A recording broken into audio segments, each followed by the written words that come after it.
welcome back to the Free to Life podcast. So, this episode, we're going to talk about some of these new changes, which I know that this is a hot topic in the XJW community.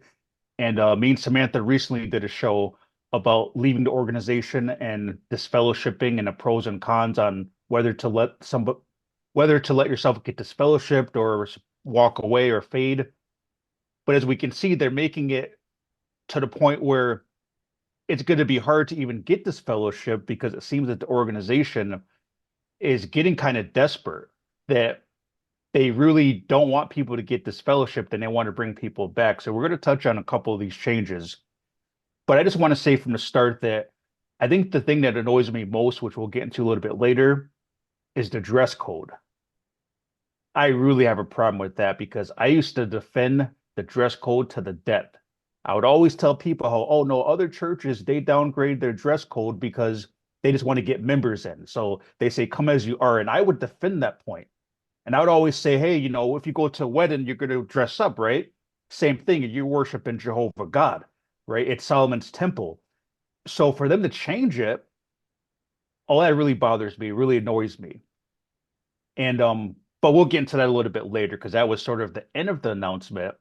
So we're going to discuss some of these crazy updates because it's just getting crazy at this point, and it's even getting comical.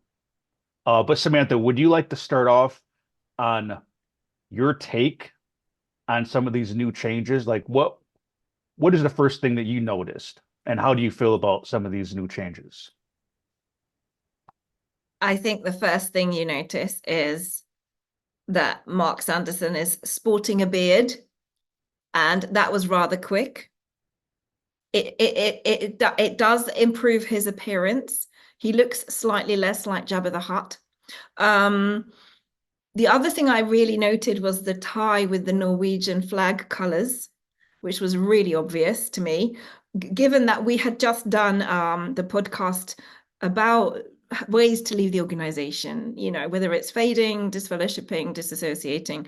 We just covered that. And I'd mentioned at the end that there was the outcome of that Norwegian trial where witnesses took the Norwegian government to court to try to get the decision overturned that they had lost their charitable status, they'd been deregistered, and they'd lost money as a result.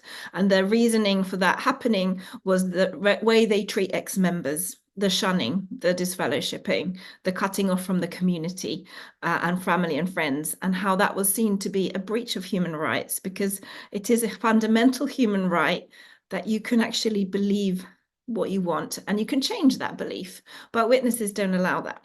So it wasn't lost on me that the timing of this update is so soon after the Norwegian decision, because I know there's already movement in other countries to try and get the same thing established in other countries. And also what I also thought was the memorial is coming up. We all know that the numbers are dwindling, attendance numbers are going down. So I think this change is partly a PR exercise to try to look a bit more reasonable, and also to try to get people to invite and go all out, inviting anyone who's ever had any connection to witnesses to boost those flimsy figures so they have to do less fiddling. Yeah, when you mentioned the whole numbers thing, it's interesting because there's a couple of Jehovah's Witnesses that are now talking to me, and I'm trying to kind of wake them up a little bit. But so one of them recently had mentioned, well, how are the numbers going up if if something, I forget how he worded it, but he was wondering like, well, how are the numbers going up if they're losing people? So they're still telling the witnesses, oh, our numbers are going up, like when they do their yearly numbers. So I asked them, I said, well, what do your eyes see? When you go to the convention, do you see that there's an increase of numbers or do you see empty seats? And I said, when you go to the Kingdom Hall, what do you see? Do you see that more people are coming in or do you see less and less seats? So then he admitted and he said, oh, well, I think most people are on Zoom because he's acknowledging that a lot of people are not even at the meetings. And one thing that he said to me was that when he went to the convention last year, they made everybody sit on one side, like to fill up one side. they never did that before. So when you rent a big stadium, why would you require everybody sit on one side? Well, that's because they want to, when they take pictures, give the appearance that it's full, but the whole auditorium, half the whole auditorium is empty. So if witnesses look at what they actually see, the numbers are going down, but they're still lying to the members. So I think that we said is a good point about the memorial. Yeah, they want to make sure people show up, even disfellowship people, because if nobody shows up at the memorial, witnesses are going to start to pick up on, I thought we were growing in numbers. The conventions are already half full, the meetings are half full, now nobody's at the memorial. And I also want to comment too on the Norwegian flag. So this is maybe just my expertise a little bit when it comes to XJW stuff, is more so like the subliminal messages, like the dark stuff that Watchtower is into. And so people that worship the devil have this thing where it's sort of like how Christians have, you could say, rituals where, like you do certain things, you pray before you eat, certain, we all religions have different things that they do. Well, Satanists have things that they do too, that Satan must require, whatever dark force they require. One of the things that they do is that they always have to give you subliminal clues to maybe to like a kickback to Satan. Like they have to represent Satan in some way. So they have to do it. It's kind of like part of their religion. And this is why, like in all the Watchtower publications, there's always these subliminal images that people find in their books and stuff. So what I'm wondering is, why would he have our Norwegian flag when they lost the case over there? You know what I'm saying? Like why would he put that flag on when it didn't go good for them in Norway? So I'm just wondering, I'm speculating at this point, is that one of those subliminal messages where they're sending a subliminal message of this is why we're really making the change on the whole disfellowshipping thing? Because we lost those cases in Norway. So, because why else would he wear that flag? Is he wearing that flag to try to impress the governments over there?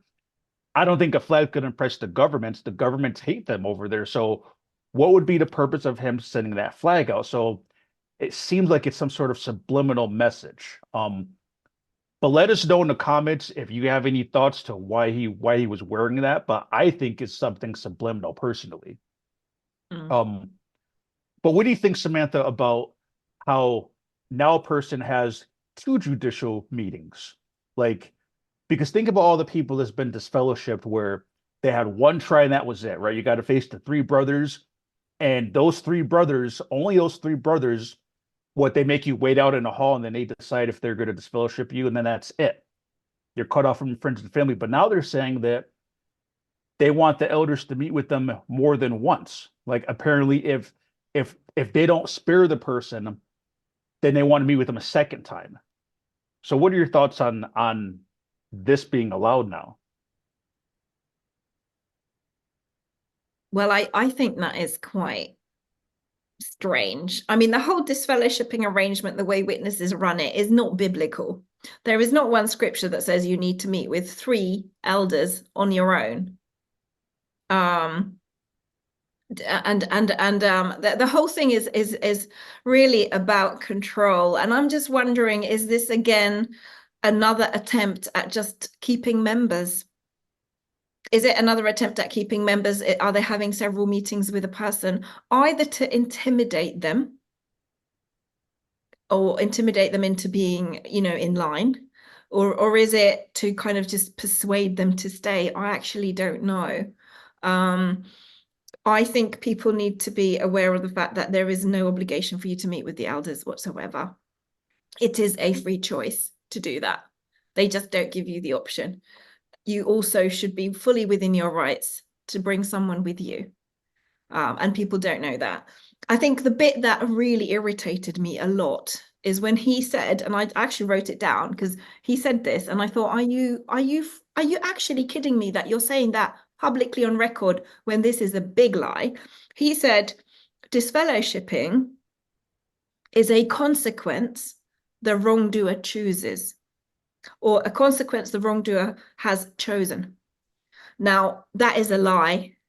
That is a massive lie, because I know a number of individuals men and women who have had a weakness, being caught or confessed to sinning, perhaps to the same sin again.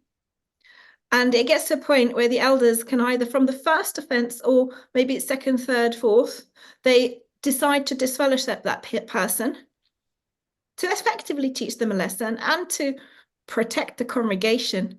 That person can be absolutely crushed and broken and asking for forgiveness. They can be really repentant. Doesn't matter.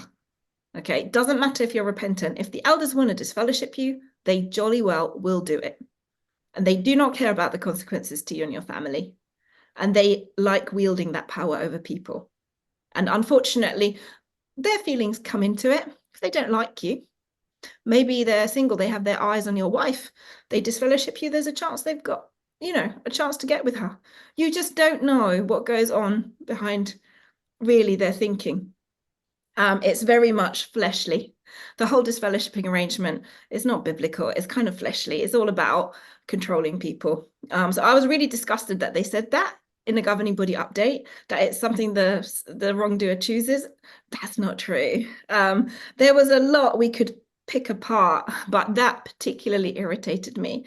And I also have some concerns about the changes to minors. What did you think of that part, Quinn, where they said about involving the parents with cases involving baptized minors? So I don't have much of opinion on that because I'm not really sure what it was before.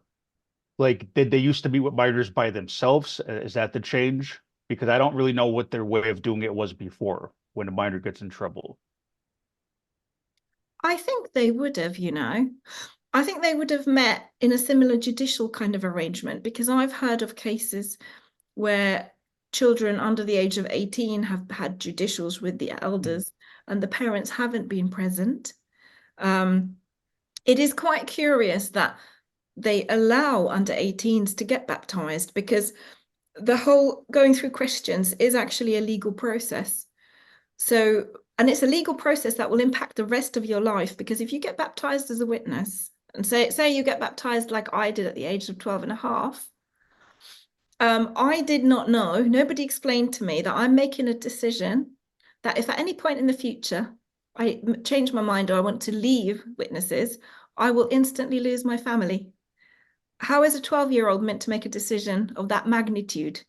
So I personally feel that there is a big class action lawsuit brewing in every single country historically for all those individuals that got baptized under the age of 18, did not know the full implications. Their parents negligently let them do this because the parents don't know any better. And then if they at a future point are disfellowshipped and their life is ruined, well, who's culpable for that? Who should pay for the damages, the psychological damage? I think there's a potential there to explore. And I also feel that adding the parents now into the picture is them just basically thinking into the future, we want to avoid those lawsuits. So if we can then say, well, the parents were involved in it, don't sue us, sue the parents for abuse. See? That makes sense, yeah. Because I don't know much about how they did it before, but that makes sense that it's a legal thing. So that if they didn't have the parents before, yeah, it would be on them. But now by having the parents there, all the blame is going to go to the parents. That's probably what that's about. I think so. I think most decisions and updates are not governed by them reading the Bible and having like a spiritual experience. It's normally dictated by what's happening legally in different countries and what challenges are affecting the running of the organization as a corporation. Yeah, just to go back to the point you said about this fellowshipping, how sometimes people were repentant and they get disfellowshipped anyway. So I know of two situations like that where there was one where this brother committed adultery. I mean, I'm sorry, not adultery, just fornication. He wasn't married. And he got reproved. And then, like, shortly after, he ended up doing it again. But he just got weak. So he was telling me, he got reinstated later on, but he was telling me that he thought he wasn't going to get this fellowship because he really was sorry. And he even said that he confessed. It wasn't like he got caught. Like, he was feeling guilty and went to the elders to say this happened again. So he really thought he was going to just get reproved again. And when they disfellowshipped him, he was shocked because he didn't want to get disfellowshipped. And he was repentant because he confessed.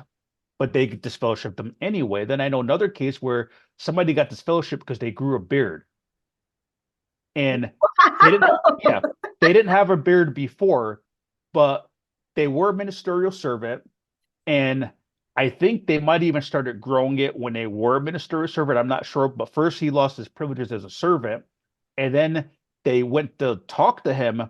And I don't know exactly how it went down, but they said they disfellowshipped him because he was just being rebellious.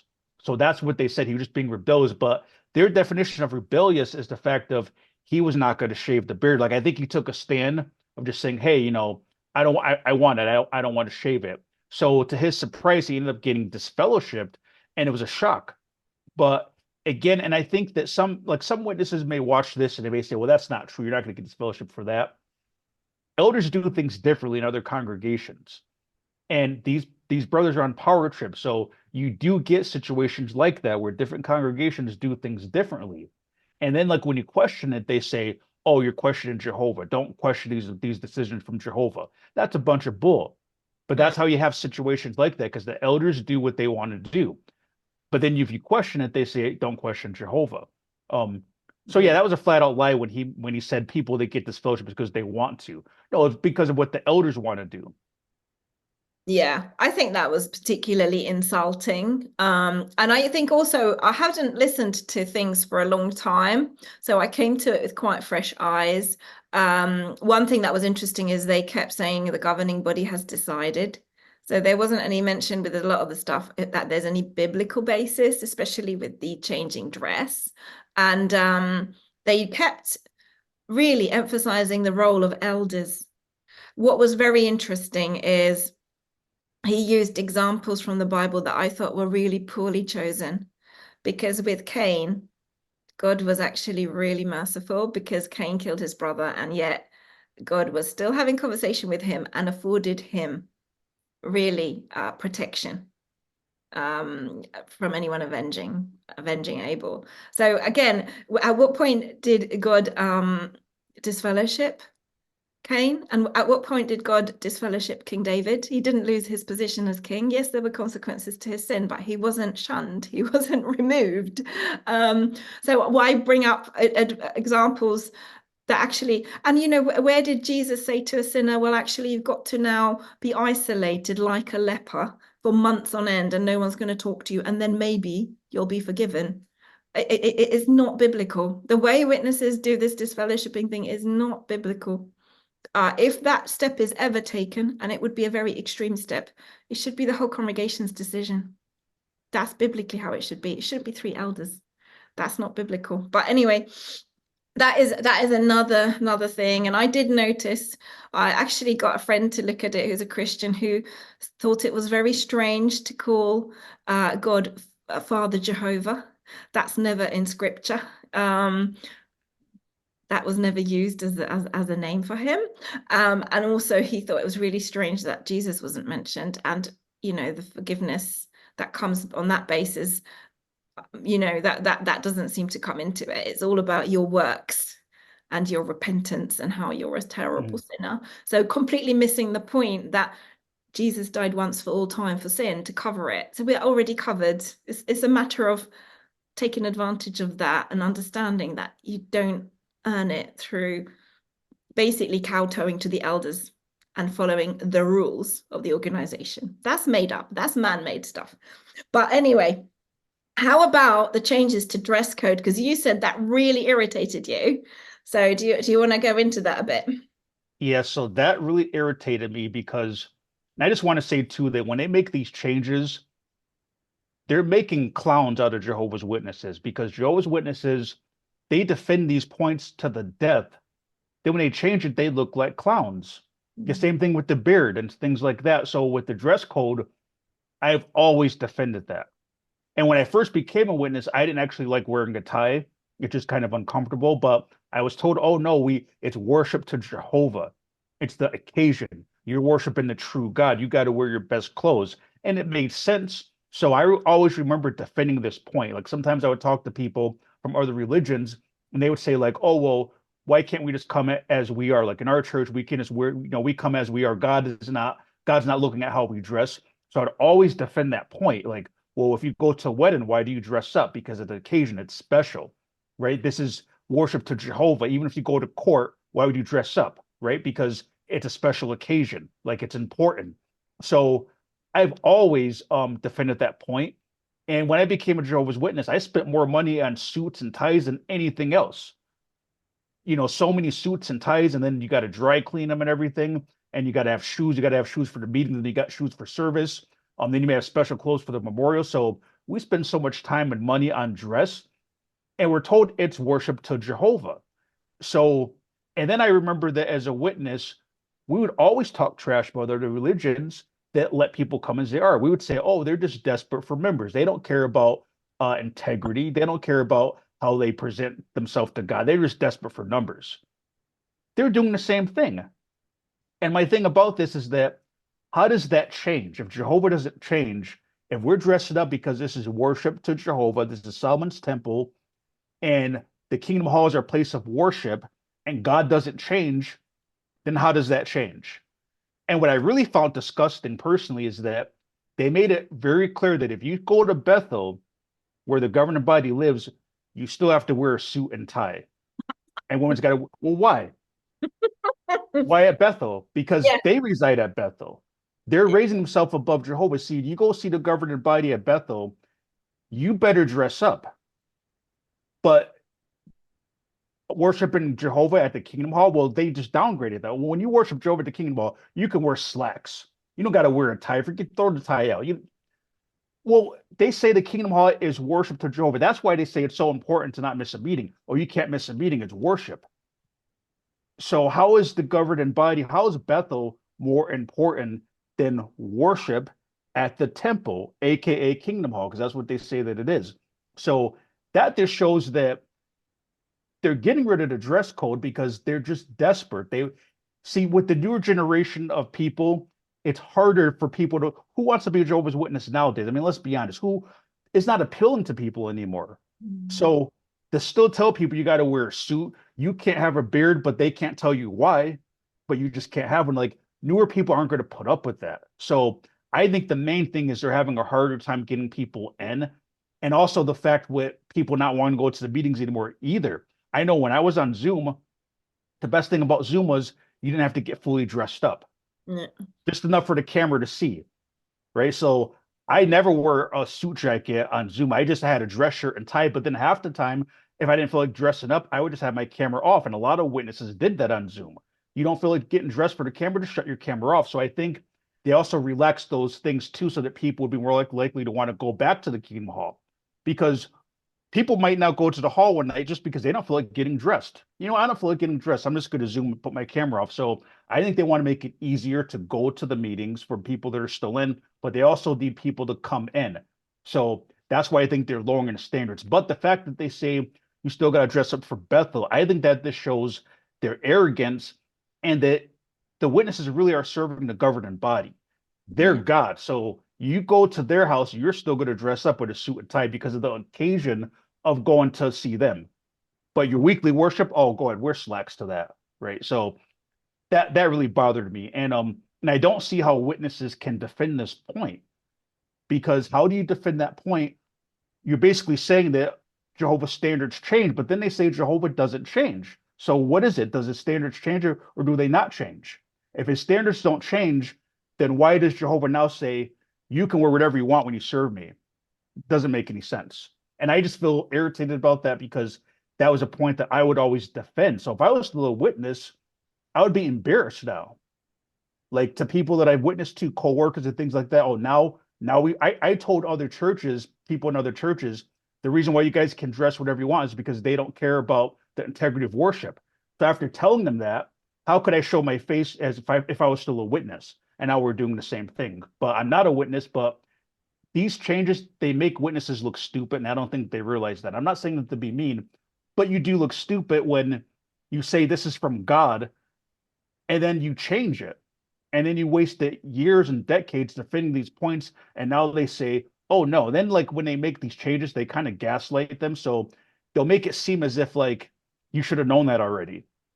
Like when they mentioned the thing about the disfellowshipping, they said, I forget how they worded it like there's no reason to completely ignore them. Like, we don't want to have association with them, but we don't need to completely ignore them. Well, they said it kind of like gaslighting, like as if they should have already known that. Well, they completely ignored them because you made them do it, Mm. right? But then they like now try to like, oh, you don't have to completely ignore them. Like, kind of like saying like, of course you don't have to completely ignore them. That's rude. You don't have to completely ignore. You just don't want to have extended conversation with them. But It's that's my take on it. I think as somebody who was a witness for a very long time, I completely agree because that used to be the strength and the thing that used to impress people. People that had been disappointed by other churches, for example, they would become witnesses because they thought these guys are different. They have standards. And one of those was the dressing up thing. So when they now have changed it in line with pretty much every other religion that doesn't require things like that, I kind of felt they've lost one of their USPs, unique selling points. They've kind of just yeah, it's a weak move. I thought it was a very weak move. And also they're now allowing sisters to wear trousers. Well, that's a little bit like Muslims now suddenly saying that actually you don't have to cover your head, it's enough to have a shawl on. Because the whole sisters must wear skirts and dresses, I always thought that that was weird anyway. And I thought it was a very controlling thing. It was a very misogynistic thing. Um, I had genuinely issues when I was pioneering. I would walk down the street in my really modest skirt that would cover my knees and was not tight. And I would have men driving past, shouting at me, winding down the window, wolf whistling. It would never happen when I wore jeans, even skinny jeans. I would walk down the street, none of that would happen. Skirts. Skirts are very sexualizing, even today. There was something and objectifying. Those experiences back it up.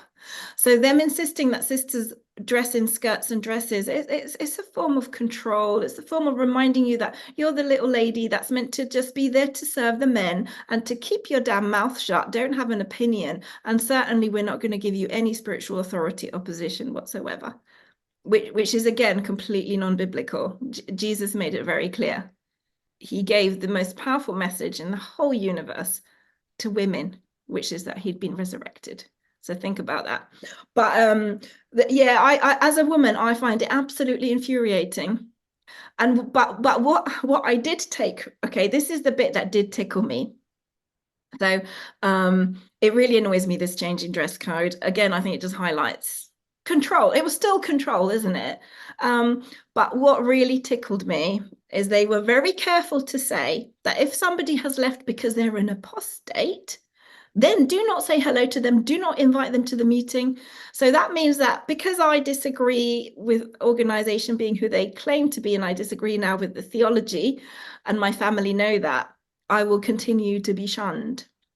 And they can't even say hello to me, because if they say hello to me, my goodness, that's a slippery slope. They might be converted.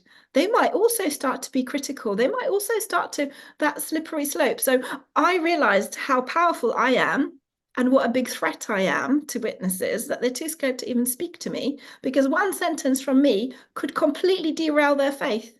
That's what the governing body is saying about people like us. Essentially, we're that dangerous. One conversation, one hello could derail your faith, could make you doubt Jehovah, make you doubt the truth. So what does that say? That says that the governing body themselves is elevating people like us above their belief system and above their God. So how do you feel about that, Quinn? Does it make you feel quite, powerful? Well, here's the thing. I'm going to do the mathematics on it. So you have 2 meetings a week where they indoctrinate you. You got the Watchtower study within those meetings, the Bible reading, the parts on a service meeting. Then you have meetings for field service. Then you have all this stuff on jw.org, which they expect you to watch because if you don't keep up with the news broadcast, they'll ask you out in service. And you look unspiritual if you don't keep up with the stuff on jw.org. So they expect you to watch all that crap. Then you got the conventions, assemblies, circuit overseer visits. So, and you have years of this, decades of the same stuff over and over and over and over. So Jehovah, who created the universe, who's very powerful, right? Because if Jehovah created the universe and you're getting spiritual food from the person that created the universe, and he's giving you this food for so many hours a week for decades, then if you were to have one conversation with them and just like that, all that spiritual food from the created universe is in question, that means you're way more powerful than God. Just one so-called apostate is that much more powerful than God. So when you do the mathematics on it, it is impossible that they're getting their so-called spiritual food from the creator of the universe, because that would mean that a single person, like that would mean that you're so strong, and any so-called apostate is so strong that just watching a 15-minute YouTube video is stronger than the Bible, stronger than the 3-day conventions, all the stuff. It doesn't make any sense. It's absolutely crazy when you think about it. They're so afraid of so-called apostates for one reason. You know that game, rock, scissors, paper, where I don't know if you guys, if that's something in London that you rock, where you have like the rock. Yeah. Okay, so Yeah. technically the rock should be all of them. Like technically, they say that paper beats rock, but obviously a piece of paper is not going to beat a rock. But if you think about rock, paper, scissors in real life, the rock would obviously crush the pair of scissors and the piece of paper. So like rock, it just beats them all no matter what. The thing that so-called apostates have that's so dangerous is we bring solid truth from their own literature, their own publications, truth. Yeah. So-called apostates don't need to even be intelligent. All you need to do is be able to read English and know how to type on a keyboard and find the truth out about this organization. So because we come with truth and they come with brainwashing, lying, gaslighting, that's why they're so afraid. Because it doesn't matter how much brainwashing they have week after week that they claim is from Jehovah, our truth slices is just like rock, paper, scissors. We're going to win every single time, and they know that. No Jehovah's Witness can stand in a debate with any so-called apostate because we're going to give them facts, and they just have brainwashed programming. They can't even understand their own doctrine. Most witnesses can't even explain 1914 in a way that makes sense, especially the overlapping generation prophecy. They need the Watchtower. They need to be like, oh, I have to go on the Watchtower library to see what did they say? What did they tell me to say? Let me type it up. Yeah. You don't need that.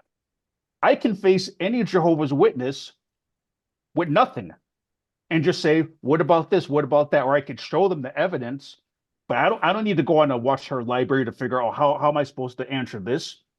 So I didn't mean to make the answer that drawn out, but basically like that's why they're so afraid of so-called apostates, because it's like rock, paper, scissors.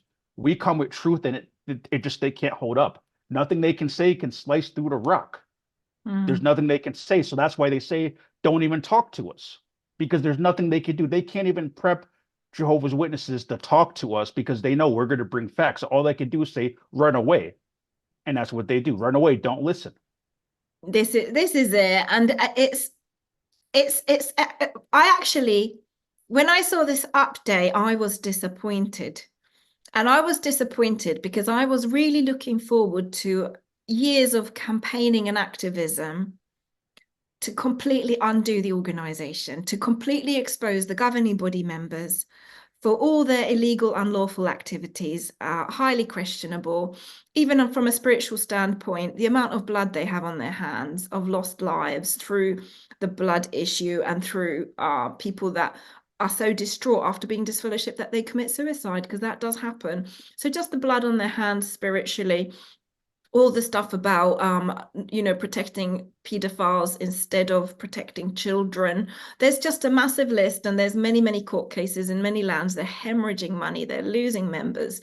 Them now coming out and making these supposedly loving, merciful changes, which is to me kind of selling out on your uniqueness as a setup. I kind of realized that they're closer to They're closer to complete exposure and complete irrelevance than I thought. I thought that they've got maybe up to 5 years life left in them as an organization, that it's got some credibility left in it, and members that are still kind of going to be really staunchly supporting it. Of course, some people, you know, we know that a lot of witnesses have very poor mental health and they're very traumatized. So some of them will probably cling on to that theology even after the whole thing is exposed. But I actually give them about 3 years now. I can't see it really lasting much longer. It's speeding up so obviously, and even the number of people that are leaving and the type of people that are leaving. I meet incredible people that are leaving for various reasons, and they are more and more interested in doing something about exposing the witnesses for the manipulation, for the lies, for all of that. So it's going to be very interesting to see what they do next, really, because we're just kind of looking at, it's almost like an animal in its death, those last moments of death where it's desperately trying to just gasp for air to keep going. That's kind of how I look at it now. Increasing desperation. Definitely, definitely. And there was one more thing I wanted to touch on is that at the end of the dress code, and this shows the level of control. So after they said how sisters can wear pants and slacks and all that stuff, but of course, if you or before they mentioned the Bethel thing, but basically they said you can wear all this stuff, and then it said, if you have a part, you should still dress up, and of course, if you go to Bethel, you better dress up. But then they said, but some sisters may choose to wear a dress or a skirt even if they do not have a part. And then it said the same thing with the brothers, how brothers, you don't got to wear suits and ties unless you have a part or better or if you go to Bethel. But then they said, but some brothers may choose to still wear a shirt and suit jacket even if they do not have a part. They're literally talking to them like children. You need to tell them. So you're already saying that you can basically dress how you want to dress. So you're already telling them that. But they're so dumbed down like children, and I'm not trying to be rude, but I'm just being blunt, that they then have to tell them like babies, well, just to let you know, if you still want to wear a suit when you don't have a part, you have our permission. Like you could still wear a suit. Like, isn't that common sense? Because some people, they're going to probably want to dress up anyway, because some people are going to have it in their heart, like, no, I'm serving the God of the universe. I'm still going to dress up. But why do they have to give them permission to say, even if you don't have a part, you may still choose to wear a dress and skirt, even if you do not have a part? But it literally shows like it's complete mind control. It is. Like if they told witnesses that you could not use regular toilet paper, you got to use like the soft sheets where you only get like 300 sheets in a row because it's you know, be like because we're representing Jehovah that, you know, we want to use the best quality toilet paper, they would listen to that. They would say, well, the governing body told us that we have to use this toilet paper because it's an honor. Like, we want to use quality. Like they would literally do that. The governing body could literally tell them that. And that may sound like an exaggeration, but you might remember this where they told them what sexual positions they can have. Like they would say oral sex is a sin. Says who? Says them. And I think they even talked about like role playing before too. I could be mistaken about that, but they literally had to spell it out on telling them how to have sex. If you are married legally in Jehovah's eyes, what business does the governing body have to tell you about positions and things like that? But that is the level of mind control. They're told how to have sex. They would listen to what type of toilet paper they got to use, but they're told, hey, even if you don't have a part, you could still wear a suit. But don't worry, we give you permission. You can still wear a suit if you want to wear a suit, even if you don't have a part. It's crazy. I mean, honestly, I feel embarrassed that I was a Jehovah's Witness. Like, um, I don't know. It's crazy, but I was brainwashed too. I'm very fortunate that I woke up, but I don't know, like these, and it's kind of scary when they have that kind of control over people. Like that is Kool-Aid material. People may think it's exaggeration that they compare Jehovah's Witnesses to Jim Jones, but that is Kool-Aid material because they would do it. Yeah. They will do whatever these people say, and that's scary just to think that they have that much control over people. I agree. I agree. I think this update showed that once again, the level of control over what you wear, for example, is still there. Like you said, they still stipulated it very, very specifically what you can do when. So you can't even choose what you wear. At what point did God say, I'm going to limit everybody's personal expression through the clothes they wear? Biblically, the only thing it ever says is modesty. Don't have it all on display hanging out. Fair enough.